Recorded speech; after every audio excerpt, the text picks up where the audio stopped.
আমার বছর অন্য আরেকটা আমার এবং সেটা নদীর পাড়ে কারণ তরমুজের প্রচুর সেচ লাগে প্লাস যেহেতু ইনভেস্টমেন্টও বেশি আমাদের এলাকায় পানির চ্যালেঞ্জ বেশি বিশেষ করে কলাপাড়ায় তো বিশেষ করে এই এখন পর্যন্ত আমাদের নদীগুলোতে প্রচুর লবণ সবচেয়ে বেশি লবণে আক্রান্ত হচ্ছে এই জমিগুলো 2007 সালে পরে 2007 সালে 15 নভেম্বর যখন সিডর হয়েছে 15 নভেম্বর যদিও ওই সিজনে আমাদের নদীগুলো লবণ তেমন থাকে না কিন্তু সমুদ্রের পানিতে তো সারা বছরই লবণ থাকে এই সিডরের সময় এই জায়গাগুলো ফ্লাশ ফ্লাড হয়েছিল বরগুনা পটুয়াখালী আর মানে বেশ কিছু ছিল এই ফ্লাশ ফ্লাডের কারণে এখানে প্রচুর পরিমাণে লবণ পড়ছে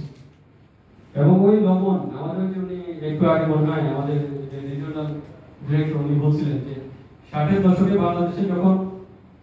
ভেরিবাদের যে প্রকল্প নেওয়া হয়েছে এটা একদিকে যেমন উপকার হয়েছে যে কমিউনিকেশন যে ইজি করে দিচ্ছে কিন্তু একই সাথে আমাদের অ্যাগ্রিকালচার সিস্টেমকেও খুবই এন্ডার করেছে কারণ একটা উনি মনে বলছিল যে আগে কৃষক জমিতে সেচ দিত পানি তারপরে হচ্ছে